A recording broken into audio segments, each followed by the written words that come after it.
Okay? Now, in a typical full system, you'll find these components. The basic reactor, gas comes out of here, it has a lot of particulates in it, so you first run it through a cyclone, which is how you do your hot filtering. You want to get as much of that particulate out before you deal with cooling it. Again, in a historic unit, you would have a gas cooler or radiator where you try to dump all of that heat to get it down to a temperature that's more relevant for the engine, and a temperature also that you can do fine filtering on. So then after the cooler, you will run some sort of filter, either in a packed bed or a cloth filter or something similar. Okay? Now you couldn't put that fine filter right after the gasifier because it's too hot and burn it. Okay? If it's a cloth filter, you're going to pyrolysize it. If it's a sawdust filter, you're going to pyrolysize the sawdust. So often the first time you make a gasifier, you try to make clean gas, and you put it in a filter too hot, it has biomass in it, and you pyrolysize the filter. Okay, and then you have hot, dirty gas coming out of that. So that's why your cyclone's always first. That's why the cyclone's always first. And then a gas cooler if you need it. Okay. So then gas comes out of here, blower to pull it, carburetor to mix it, and then it goes in the engine. Why did we do that? Oh, no, I didn't save it.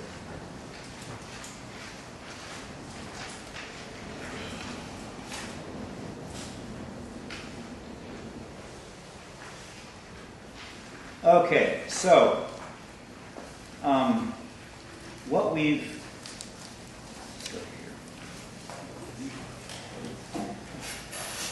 one of the core pieces of work we've been doing is trying to recover all of that waste heat that's coming out of the gasifier and both return it to the reactor as well as cool the gas down to engine relevant temperatures without having to have an extra radiator cool it. Again, we think to get this stuff relevant, we need to get it into the smallest of form factors as possible with the least number of components and really do the core work in a highly optimized, dedicated reactor and don't take on all these Band-Aids before and after. Okay? So, what we've ended up with is the Gasification Toddy, which is a series of heat exchange vessels that in stages mine heat out of the outgoing gas and return that to appropriate temperature points in the reactor. And then secondly, using all the waste heat that's coming out of the engine to have a fully external source of heat to put into the reactor. Okay? As we know, an internal combustion engine is really a heater with a small byproduct of mechanical energy. And we typically are running in the realm of 20% efficiency to mechanical energy, and we have 80% being lost to heat. And we've gone through all sorts of exotic regimes to try to do something useful with that heat, to getting it to electricity or other shaft power, and they're famously very difficult things to do. That's why we just accept a very low energy efficiency engine. But if you're running a gasifier next to an engine, now the waste, the raw form that the waste is coming out of the engine, heat, is exactly what you need in the gasifier. So these heat recycling systems become much easier if you have off of the engine, if you have a gasifier sitting next to it. And really, you can consider the engine as part of the gasifier. The engine is a combustor. It's making a bunch of heat. And what does a gasifier need to process its fuel? What does a gasifier need to break down the fuel? It needs heat. Okay? So we really treat the engine as part of the combustor in the gasifier. Okay? And get all of the heat that's coming out of it back into the gasifier to do useful work. Okay? So how does this set up? Here's the basic GEC. We have the air preheating system, gas cooling system, which is pulling the first stage of heat out of the outgoing gas. We get an exit into the cyclone about 200 to 200 C. We take it through the cyclone. Ignore the steam coil for the moment. Comes out of the cyclone under 200 C, which is a perfect temperature for drawing. So the second stage of use of the outgoing gas is for drawing. We do a double-walled heat exchanger vessel at the base of the hopper, and we take that hot gas, outward-going gas, pass it back and forth through that double-walled vessel, putting heat into the fuel vaporizing the water out of it, which then can run a moderator condensing cycle on the top. If you vaporize fuel here, or excuse me, vaporize water here, it's going to travel upward by convection, come over, and when it meets the cool walls here, you'll get condensation on the walls, and that water will pass down the walls to the base, where you can put a little collecting ring and then pull the water out of the reactor. This is called a moderator hopper. These are a very old idea. So you let a passive convection and condensation circuit operate inside the vessel, and you put a collection ring at the base to pull the water out. Okay? So by using the outgoing heat from here, we get gas coming out of the top here, in the realm of 100 C. Okay, without any radiator. So then we take it from here. There used to be a filter up here. It's now the larger barrel filter. You take it through here through some sort of hose that can radiate heat. It goes in the filter. It radiates more heat. So as you've lost that remaining heat through the filtering system, you're now down to the temperature you can take directly into the engine without any dedicated cooler or radiator. Okay, so you've lost that component. So that's the gas outgoing side. Okay, we deal with all of the water vapor, the water load in here. So by the time the fuel's got to here, the drying is completely finished. We've eliminated the drying load from the gasifier. Okay, but we haven't eliminated the steam from the gasifier. Or we can or can't, depending on whether we pull the fuel out or the water out of the moderator. Okay, we have so much extra heat in this thing that though it's set up for a moderator, we don't even run it. We just let the steam go into the reactor. When you say that you completed the drying cycle, what's the moisture content that you reduced it to optimize the gasifier? We don't know the maximum amount of moisture we can put in, and that's what the steam coil is here. To the degree to which you can deal with water in the reactor, you want it.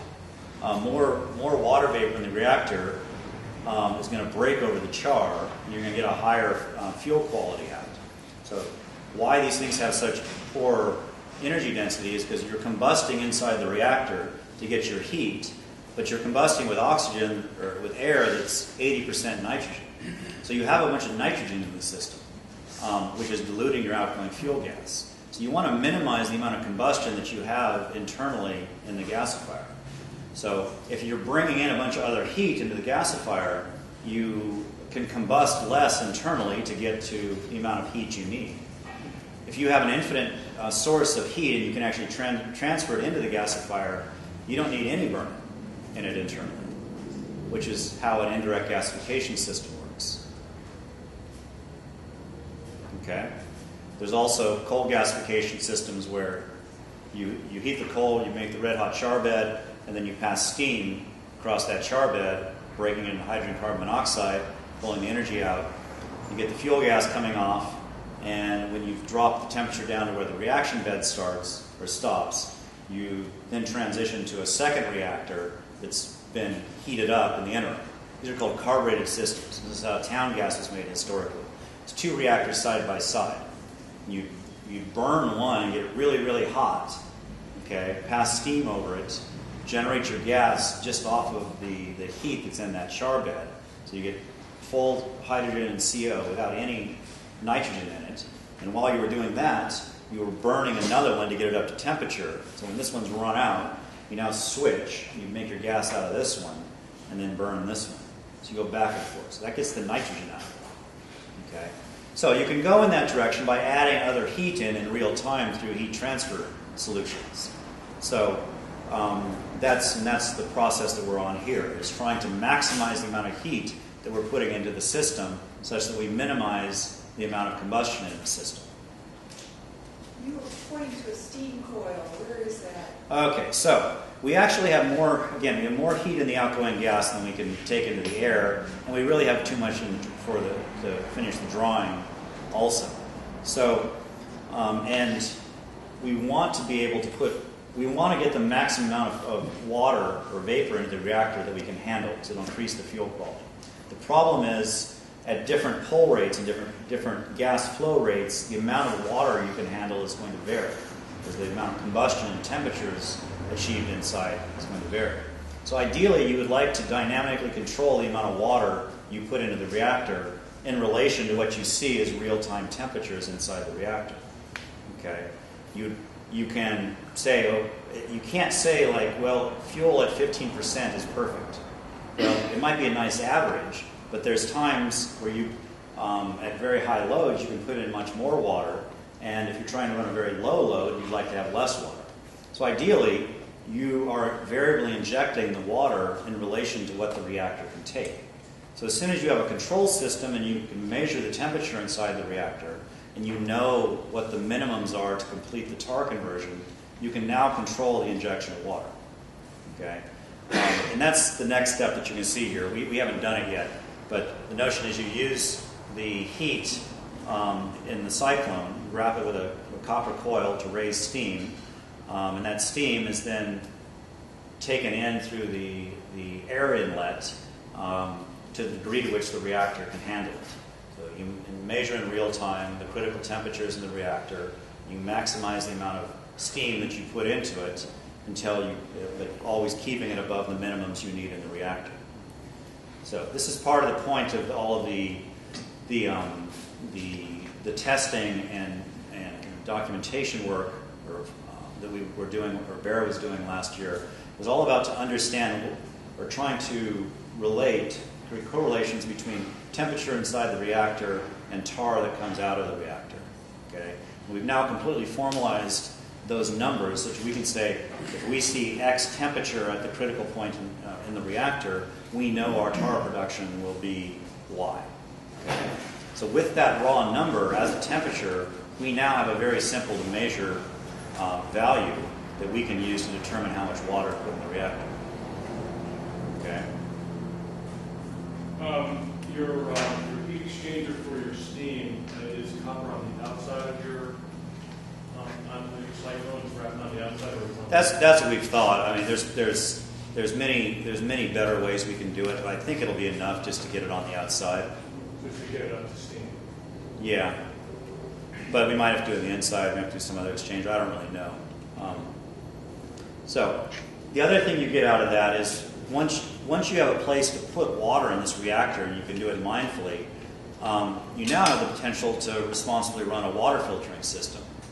Again, the problem with the water filtering system is the water is a much better filter always than the dry methods, but you end up with this mess to deal with. Okay, even if the gas is clean, there's going to be junk in the filter water. So, but if you can put it back in, if you can raise it to steam and put it back in the reactor, now you have a place to put the filter water. So it becomes more responsible and thinkable to run water filtering systems, which perform better. They can happen in a smaller space. It's generally a more efficient filter, and you can now have a water source for your reactor. So we'll probably be doing some water-based filters that are really the water feed for the steam system. Okay, those are relevant in hot climates. You can't run them in cold climates where you get freezing. So that's the other thing. Yeah.